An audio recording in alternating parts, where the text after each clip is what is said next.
that was going on with my grandfather because he was his caregiver. And when Richard would send the script, he and I would read the script and read the chapters and kind of decide, okay, this is good, this is bad. When I first read the first one about the lynching and all that stuff, I was just in tears and amazed too, because that's a story that he never talked about. Because in his mind, you know, he had internalized it, and, you know, he just went on with life as though, you know, this is how it is, it's going to be what it's going to be, but we're going to avoid that. We're never going to get ourselves in the situation that he found himself in. You know, so that's how he taught us.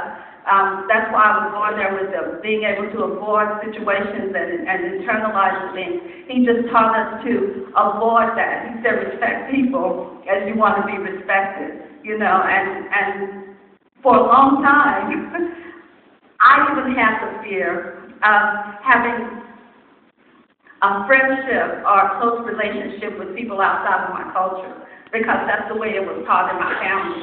We didn't have that type of relation with people outside of the culture.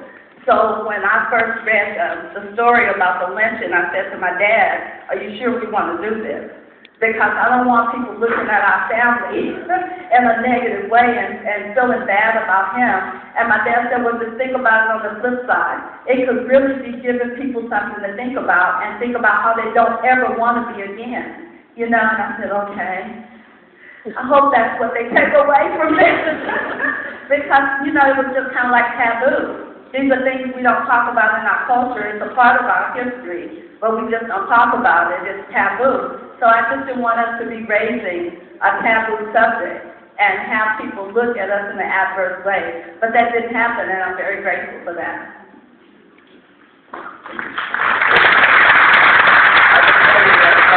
One more short question. I'm giving short answers for that short question. So, your question?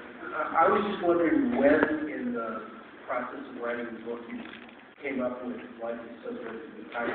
Oh, yeah. That was in the end of the book. Yeah, the question was the title.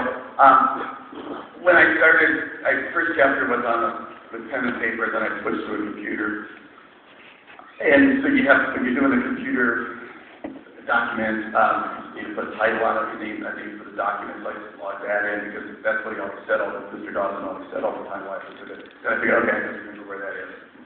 And then I didn't have any other title, and I sent it to Random House, or our agent did, and I thought, well, they'll change, you know, they'll come up with a title. They said, we love the title.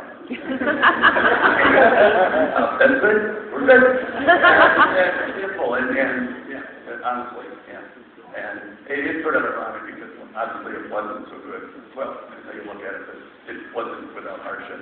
And, okay, real quick. And then we'll be outside tomorrow. Depending on your perspective, because the way my grandfather left it, he said, life is so good, and I do believe it's getting better every day.